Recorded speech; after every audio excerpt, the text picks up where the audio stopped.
TT family വീണ്ടും വിവാദങ്ങളിൽ ഇടം പിടിച്ചിരിക്കുകയാണ്.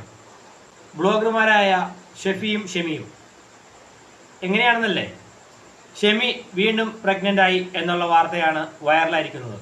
ഒരു പ്രമുഖ ചാനൽ അവരുടെ ഇന്റർവ്യൂ എടുക്കുകയുണ്ടായി. ആ വീഡിയോയുടെ താഴെ വന്ന കമന്റുകളാണ് അതിലേറെ രസമായി വന്നിരിക്കുന്നത്. വളരെ മോശമായ രീതിയിലും അവരെ സപ്പോർട്ട് ചെയ്തുള്ള രീതിയിലുമാണ് കമന്റുകൾ വന്നിരിക്കുന്നത്. അവർ അവരുടെ ജീവിതവുമായി മുന്നോട്ട് പോകുന്നു. അതിനെ വിമർശിക്കാനും തള്ളിക്കളയാനും ഉള്ള അവകാശം നിങ്ങൾക്കുണ്ട്. പക്ഷേ ഒരു കുടുംബത്തിനെ ഇത്രയധികം ആക്ഷേപിക്കേണ്ട ആവശ്യമുണ്ടോ? അവരുടെ ജീവിതം അവർ ജീവിക്കട്ടെ. അവർ സന്തോഷമാണെങ്കിലും ദുഃഖമാണെങ്കിലും അത് അവർ അനുഭവിച്ചോളൂ.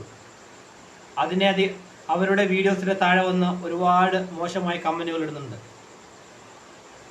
നിങ്ങൾ കഴിയുമെങ്കിൽ സപ്പോർട്ട് ചെയ്യുക, അല്ലെങ്കിൽ അത് തള്ളിക്കളയുക. നിങ്ങൾ ഈ കുടുംബം സപ്പോർട്ട് ചെയ്യുന്നെങ്കിൽ ലൈക്ക് ചെയ്യുക, ഷെയർ ചെയ്യുക, കമന്റ് ചെയ്യുക. Thank you.